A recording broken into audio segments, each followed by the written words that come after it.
Allez, salut les amis, c'est parti pour la matinale du samedi. Il est 10h25. On commence directement par Bitcoin sur le daily.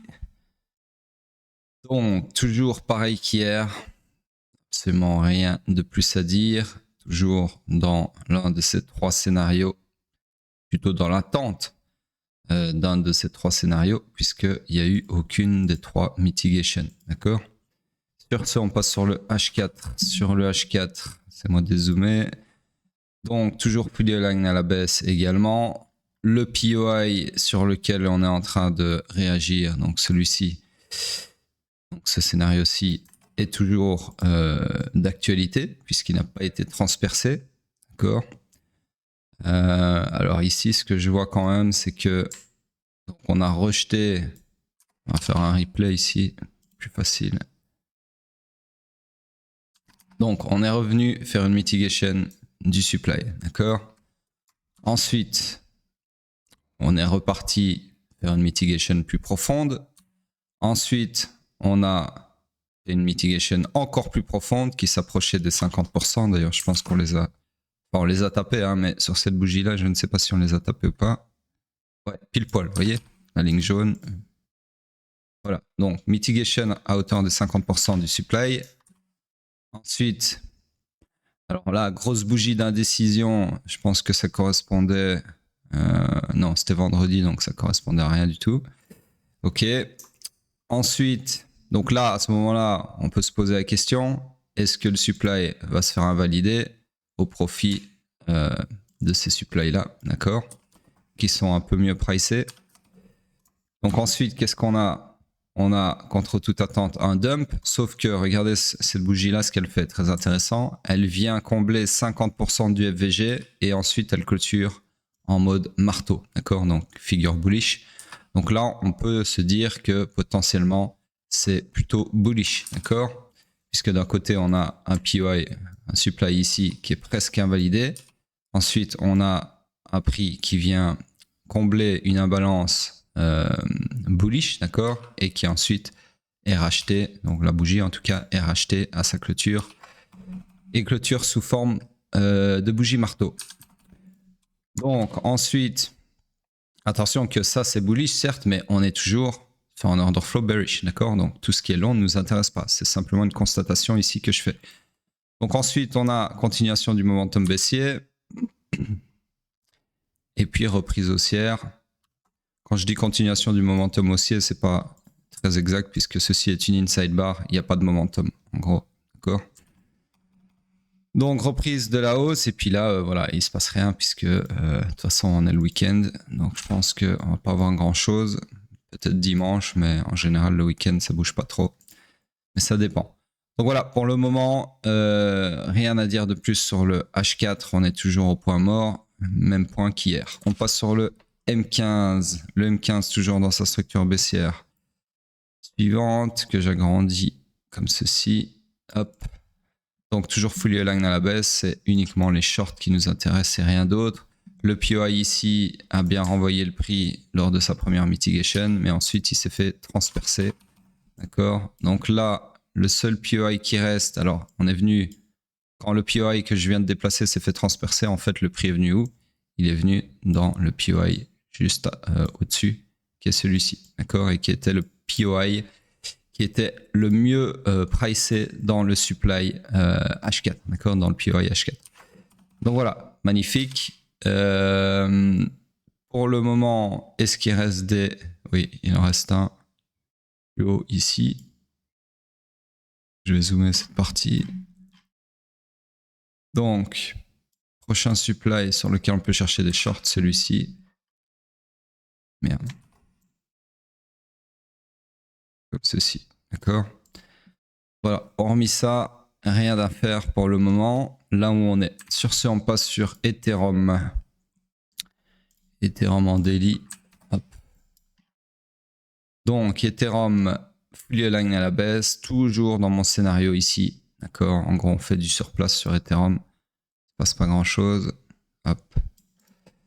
Voilà. Seule chose que je peux rajouter, par contre, c'est qu'on a créé un nouveau POI ici sur lequel on peut s'appuyer pour chercher des shorts, bien évidemment. continuer de profiter de cette structure fully aligned à la baisse, d'accord? Donc même target que l'autre, comme ceci. Voilà donc pour le daily, on passe sur le H4. Sur le H4, laissez-moi cacher ceci du coup. J'agrandis ma structure. Hop. Donc ici, laissez-moi juste agrandir les POI avant de commencer. Hop, comme ça c'est fait. Bien. Celui-là de toute façon il s'est fait défoncer. Donc en gros, pareillement, toujours dans les deux scénarios que j'avais tracés. Donc le POI ici s'est fait invalider, d'accord, s'est fait transpercer. Et le deuxième scénario ici est en train de se réaliser au poil puisqu'il est comme ceci, d'accord. Juste que ça a pris un peu plus de temps. J'allais dire que prévu, mais en fait il n'y avait rien de prévu hein, parce que je ne contrôle pas la durée des mouvements, le timing des mouvements, d'accord, uniquement leur direction et encore en termes de probabilité. Donc voilà, tout ça pour dire que pour le moment, il y a les deux scénarios qui sont en train de se dérouler au calme. Et ici, on a un troisième scénario potentiellement intéressant. On va dire ça encore un petit peu. Hop. Puisque vous avez un supply ici qui pourrait nous intéresser, enfin qui nous intéresse. Parce que c'est pas aimanté, voilà. Même target, bien évidemment. Ok. Donc encore une fois, toujours fully aligned à la baisse. Absolument rien de bullish pour le moment sur les cryptos. En tout cas sur Bitcoin et Ethereum. CL non, c'est hype directement. Alors hype en daily, c'est le seul qui est bullish. En tout cas son order flow. Ça je le cache. Hop. Donc toujours dans le scénario ici, d'accord. Scénario. Bah ici en fait je pourrais tracer de la structure interne. C'est moi regarder, donc après le BIOS, ouais. On a un IBIOS ici. Ça change pas grand chose, mais ça apporte un peu plus de précision à l'aspect structurel. Donc en gros, on est dans le high run initial du swing pullback, d'accord? Donc on continue de chercher des longs selon ce scénario, enfin d'attendre ce scénario plutôt.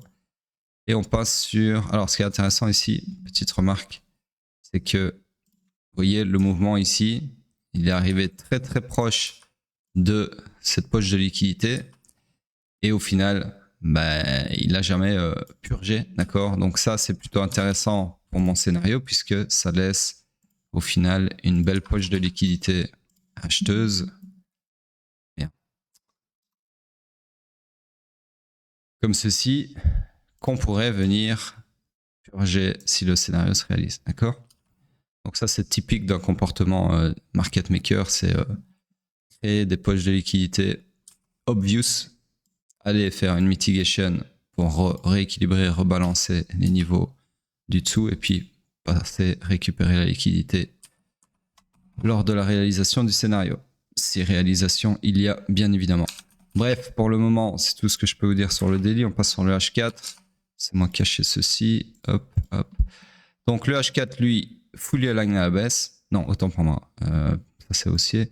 Donc en gros, ici, on est dans le high pullback qui peut aller au maximum jusqu'au low protégé du swing pullback. Donc on cherche des shorts par rapport à l'order flow. Alors je ne sais pas pourquoi j'ai pas de... Ah oui, ok. Ok, ouais, il n'y a toujours pas de scénario puisque si on revenait dans ce supply, eh bien on passerait sur un order flow haussier ici, d'accord. Donc c'est un scénario qui nous intéresse pas. Voilà, donc pour le moment, en gros, rien à faire sur le H4, on est baissier, mais il n'y a pas de short à prendre pour le moment. Sur ce, on passe sur Bitcoin en weekly.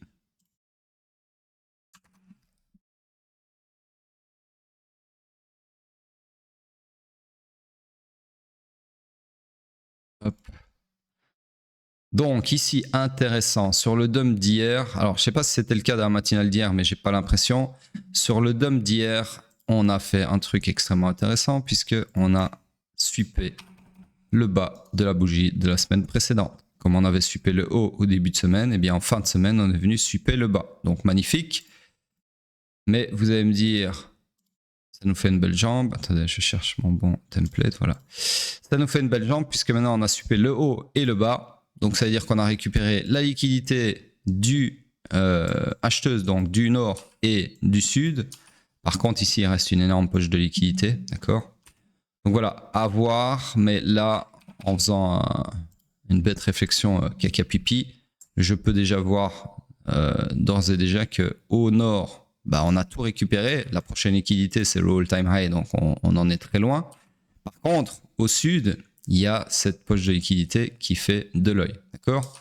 Qui fait de l'œil, pas à moi, hein, mais au market maker.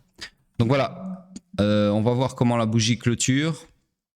Pour le moment, bah voilà, hein, je vais rester sur ce que je viens de dire. Donc en gros, les liquidités immédiates sont prises de part et d'autre.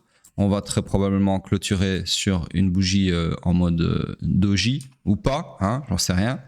De toute façon, c'est encore une fois, hein, il y a 3 scénarios. C'est soit ton clôture comme ça, soit ton clôture avec une remontada de fou, un petit corps comme ça, par exemple, d'accord?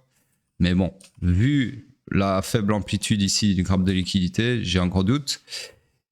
Et sinon, eh bien, troisième scénario, on clôture baissier, d'accord? Donc, une grosse bougie rouge comme ça, ok? Bref, ça n'a pas trop d'importance de savoir comment on va clôturer. Ce qui a de l'importance, c'est la clôture en elle-même, puisqu'elle va nous donner le là pour la semaine d'après, d'accord? Donc, rendez-vous lundi. Entre-temps, il peut se passer tout et n'importe quoi, bien évidemment. Mais là, pour le moment, je peux rien vous dire de plus, ok? Ça serait inventer des choses. Sur ce, on regarde vite fait la dominance qui continue de grind up, Ethereum qui continue de perdre du terrain et le CME qui, après avoir comblé son gap, enfin rebondi, il n'a pas vraiment comblé, mais rebondit sur son gap, se stabilise. Enfin, se stabilise. Bah là, on a un beau doji par contre sur la bougie actuelle qui s'est arrêté hier, hein, qui ne continue pas pendant le week-end. Donc voilà, d'où les gaps. Donc on va voir ça d'ici lundi. Sur ce les amis, c'est tout pour moi. Vous savez ce que vous avez à faire et je vous dis à plus tard.